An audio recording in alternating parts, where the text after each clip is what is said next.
Okay, so now we are at the very last page of your folder, and it's instructions for setting up your Orange Grove account. And so if you want to take notes as I'm showing you this, it's listed on here. I can only go so far with it, but at least you can make notes and have this when you go to the home to get logged into the Orange Grove network, because this is where you're going to read about the individuals that you're going to be working with. This is how you're going to do daily notes. Everything that you're going to be doing will be on the Orange Grove network, unless you work in a department where everything's still on paper, but you'll be told, whether you're clocking in this way every day, you're doing your daily notes, but getting onto the Orange Grove network, this is what we're going to do, is set up your account. So if you'll look on the page, it says, go to the Orange Grove homepage, and that's what this is. If you go to a computer and it's not there, you might have to log in under Firefox.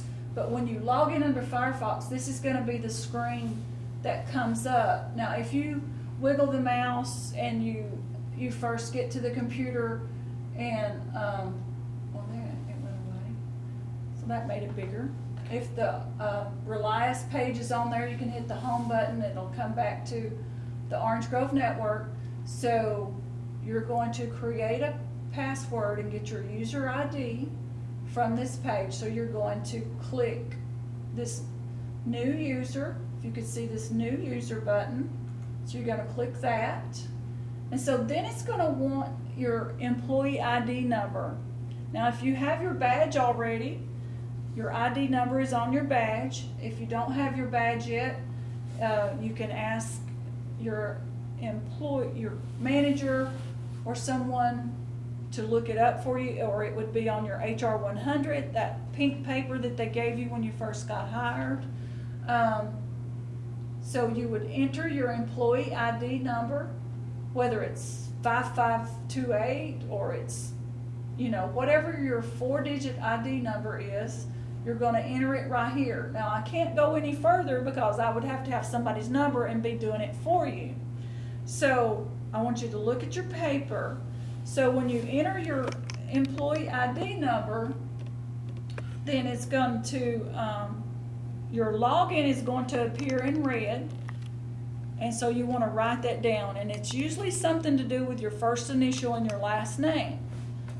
But if you have a common first name and last name, it might be the first couple initials. Like I'm K. Frederick, but if I was the second K. Frederick, maybe it was K.A. Frederick. So look at that, it's in red. Because after you go further, it's going to disappear, and you're like, well, my ID wasn't there, but it was listed in red. And then you're going to create a password, 8 to 15 characters long.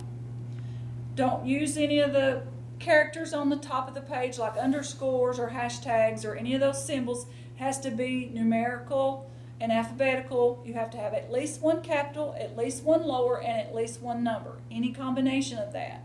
So create that, and it has to be at least 8 characters, but no more than 15. And so then it's going to ask you to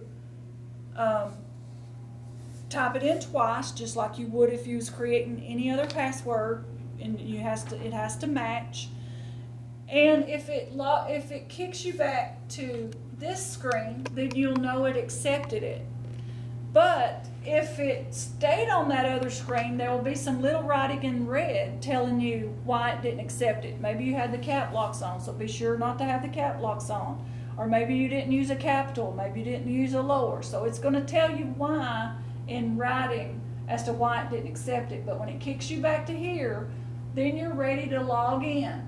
And you would click right in the user ID, and that it showed you in red, and you wrote it down on your piece of paper. Something to do with your first initial or first couple initials and your last name. Now you're going to go down here, tab down to putting in that password that you just created. And you just created it, and maybe if you need to, you've wrote it down on your notes.